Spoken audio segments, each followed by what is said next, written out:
What's up, y'all? Welcome back. Oh, I sounded so country. Welcome back to Divine Healing Poetry. Y'all know I always gotta tap in, ask you guys how was your week before we get into it. If you're new here, welcome. If you frequent often every Sunday at 7 p.m., welcome back. Glad to see all of your wonderful faces here. Don't forget to subscribe, like, and share your stories. To share your healing journey with me. We'd love to hear your stories, your experiences, so we can build a safe community of love, positivity, encouragement, and just healing all around. So, if you guys follow me on Instagram, you know last week was trying. If you don't follow me, go ahead and follow me so that you can stay up to date and just tap in and see what my life is like. It's summerchambliss.ap. Also, if you're interested in my book, I'm gonna read y'all a poem today. If you're interested, it is available on Amazon. The link, not the link, but where to find it is in my description. If you go to my Instagram or my TikTok, summerchambliss.ap, the link is in my bio. So, to what we talking about today. Last week was very trying on my patience. Why is it so hard being a mom, y'all? Why does being a mom have to be so hard? Everything is on us. Depending on the type of relationship you in. I ain't even gonna lie, because there are some good men out there that take an active role. Whether if you're in the relationship or you are no longer together, some men take an active role, and I applaud you. But now, and this can be said for both men and women, because there are some others out there that just cease to exist in their child's life. Same goes for men. They cease to exist. So as a mom, when you are healing,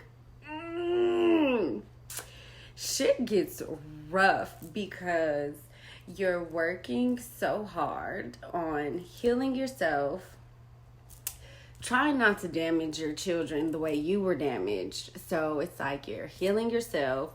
You are super attentive and alert to when you are fucking your kids up. And when you're in those moments where you can damage your kids, whether mentally, emotionally, or even physically, the hardest thing is pausing. The hardest thing is stopping and stepping back and just saying, I'm not going to do this. I'm not doing to my child what was done to me. And so healing yourself while parenting, it is tough, because you are really putting in an effort to changing. You're really focused on breaking those generational curses. And so for me, what I'm breaking is verbal abuse. I used to whoop my daughter. It was crazy, because when she was younger, I swear every year on her birthday, it's like her attitude, the intensity and the level of her attitude, it just increased with every year. And I would just be like, yo, I really gotta whoop you once a year because your attitude is wild. And so I whooped her. I could count on one hand and not even all of my fingers how many times I spanked her. But then it was just like, what is whooping even doing? What is this spanking even giving you? Like, it's not giving anything. It's hurting you and it's teaching you to, the opposite of what I want. It's teaching you to hit someone, to not control your emotions, to not control your anger, whatever you're feeling in that moment, and just to lash out and whoop someone, hit someone, you know? And so it's really just counterproductive. And so I stopped doing that. And then another generational curse that I'm breaking, or that I have broken, is being in an abusive relationship. That one is the most that I am proud of, is breaking that curse. Because with my mom was in an abusive relationship, her husband was a narcissist, is a narcissist, and he used to physically beat her ass. He would beat my ass. He was verbally, physically, and just mentally abusive. And then even her mom was in an abusive relationship. He raped my mother countless times. He made her out to be a liar, so nobody believed her. He ostracized her. She became the black sheep of the family. And then, of course, her children, me, I became a black sheep as well. I always got treated differently. They would go on family vacations in the summertime. I was never invited. The one time I did go, I hated that shit. I was ready to go home and be with my mom, because you can, as a child, you can feel and you see when you are being treated differently. Every year on Christmas, I noticed I was being treated differently. Like, it's just a number of things. And so being in an abusive relationship, I come from a long line of women who are in abusive relationships. And for me, when my children started getting older, I noticed, like, and I've shared this with you guys before, when my kid's dad, I had asked him one time, you know, what would you say to our daughter if she came to you with this story? This is what her boyfriend did to her. And his response was, well, I would ask her what she did. I knew in that moment, girl, you need to get the fuck up out of here, because the nigga's crazy. That was like a big thing for me, getting out of that relationship and showing my children different, you know, because your children really learn from watching you. If you have a daughter, she's learning how to be a woman. She's learning how to love herself. She's learning how to value herself by watching every little thing you do. She's learning the type of man to be in a relationship with by watching you. And so when I started therapy, and my therapist was telling me, you know, she's learning life through your eyes. And I was just like, oh my God, so all these choices, like, you can talk to your blue in the face to a child. It's not going to matter. You really have to lead by action. And so it's really hard being a mom when you are healing yourself. It's like a fucking roller coaster. There are ups, there are downs. Sometimes it's just like very linear, just boring, and it can be very trying on your patience. It can be very trying on your patience.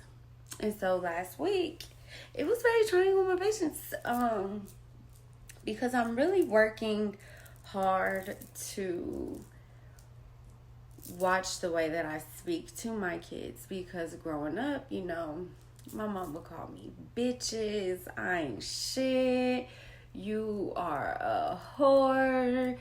And at a very young age, I said to myself, you know, I would never talk to my kids the way that my mother talked to me.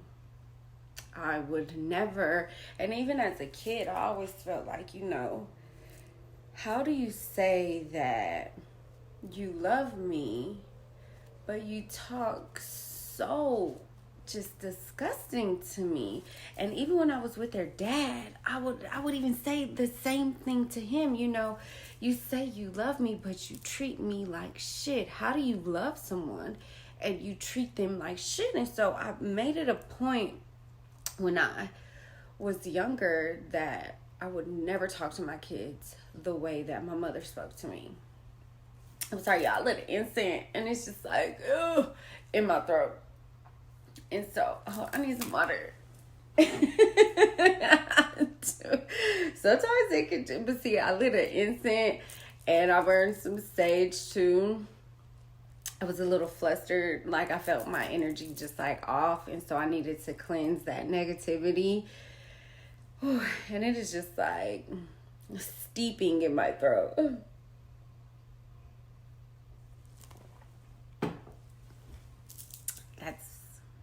That's better. And so I made it a point to never speak to my kids that way. And so I don't disrespect them at all. So that's a curse that I broke.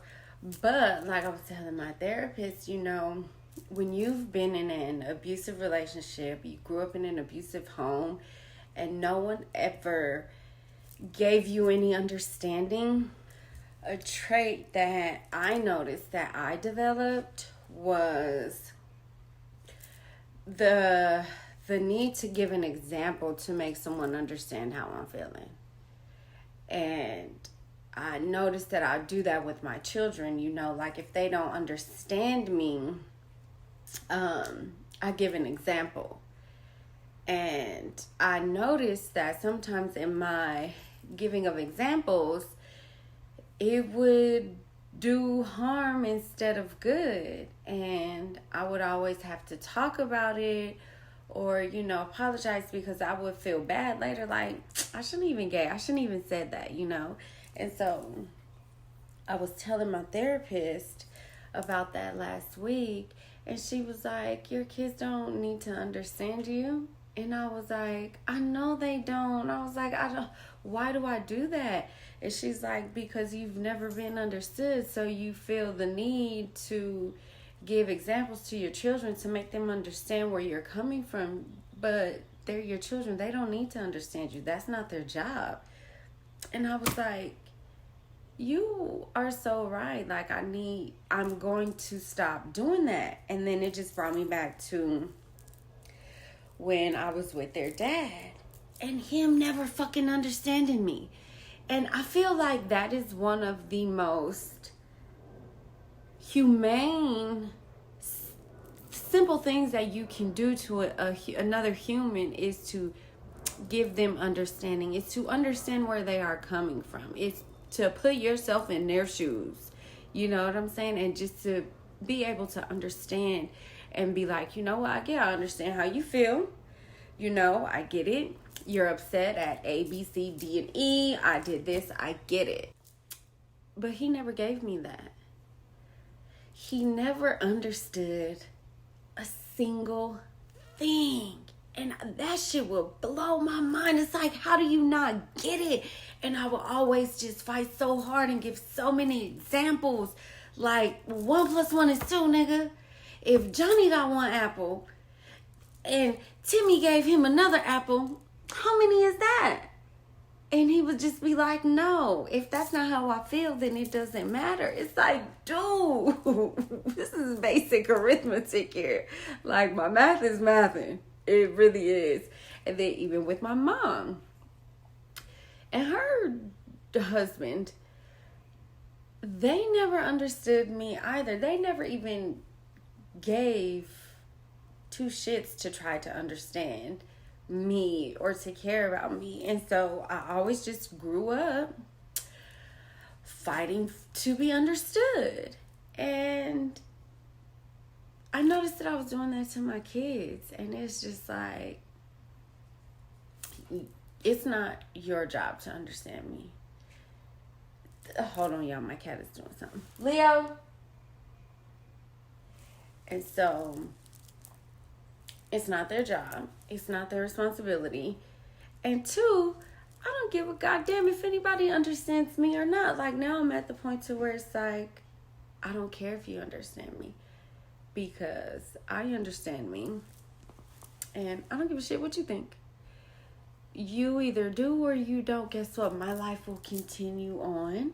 Your life will continue on. And hopefully you learn to be understanding. Because at the end of the day, everybody wants to be understood.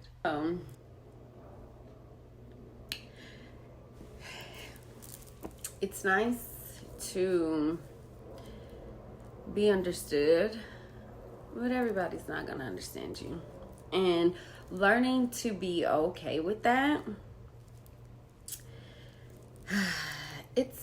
it's work. It's hard because you always want somebody to understand where you're coming from or to understand how you feel. I mean, especially for me, I always wanted somebody to understand how I felt because I never grew up having anybody care. So I have to give that to myself. And so working on healing that within me and not giving that to my kids also has been, it's a work in progress. It is a work in progress, like baby steps. It's not just going to happen, because we have all been wired certain ways. And when you are unplugging, rewiring, it's a process. And so I'm learning to be patient with myself, to be patient with my children, and to continue breaking those generational curses. And it is tough.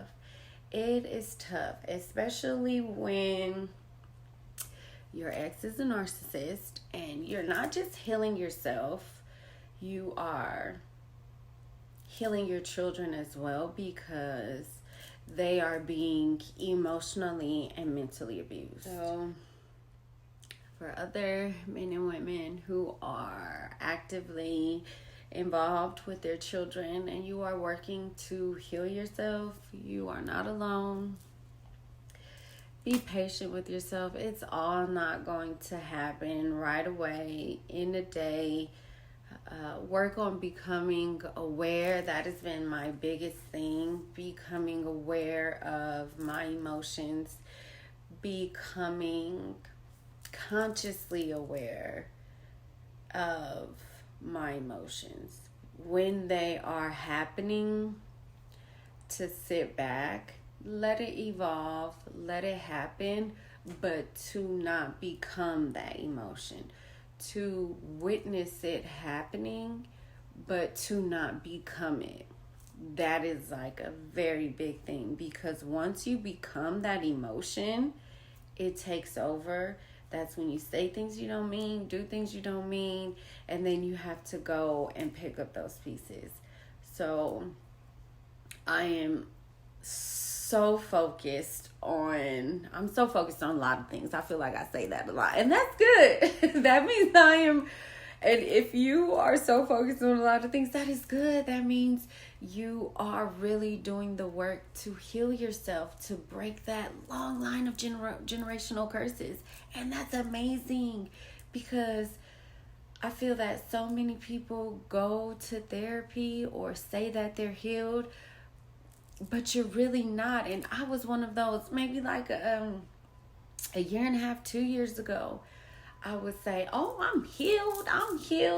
You are not healed. You're healing now, but back then you were not healed. You were definitely suppressing everything, but that's okay. So definitely, if you are in the process of healing, be patient. Love yourself. Work on becoming consciously aware of your emotions when things are happening to you, when you are triggered. Just witness it, let it evolve, because there's definitely a lesson in that evolution of that trigger, of that emotion that is being brought up. There is a lesson for you to learn, and it is giving you the chance to heal yourself, like 100%. I'll just scratch my neck or chest, 100%. So don't beat yourself up. Don't criticize yourself if you mess up. We're human. We are bound to slip up. It's just another opportunity for you to correct it, for you to heal that within you. And a lot of the times when we mess up, that is the universe is showing us like, hey, this is not healed yet. So love yourself, be patient, be kind to yourself. It is definitely a process, and you are not alone. I promise you, you are not alone. And everything is working for your highest good. 100%. And so, the poem that I wanted to read to you guys, it's a poem that I wrote for my kids. I just love them so much. They are my biggest strength. 100%. They are for sure my biggest strength. Like, without them, I would probably still be in a relationship. No, if it wasn't for them, I wouldn't have woke up, got out, and I would not be here. This healing goddess, like, oh no, and I wouldn't have written this book either, at all. So, let me share with y'all the poem that I wrote for my kids. For my kids, to my kids, about my kids. Like, they are the best. I love them. You see, I just light up.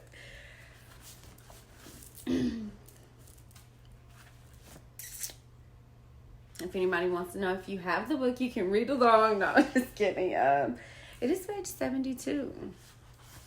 Beautifully Dead on Amazon. Deeper than the ocean, my love runs for you, guarding you with all of my being, living since your existence, unable to move without you, cradling your mind for the best potential outcome, wanting nothing more than to see you live and be better than me. I give you everything, every part of me. You've seen me at my worst, and now I'm growing into the best version of me. You've held me strong when I couldn't seem to be. Went to my lowest with you by my side. Found my strength in the depth of those eyes. How resilient your love for me is. Standing tall for me, for us, when everything around us seemed to fall.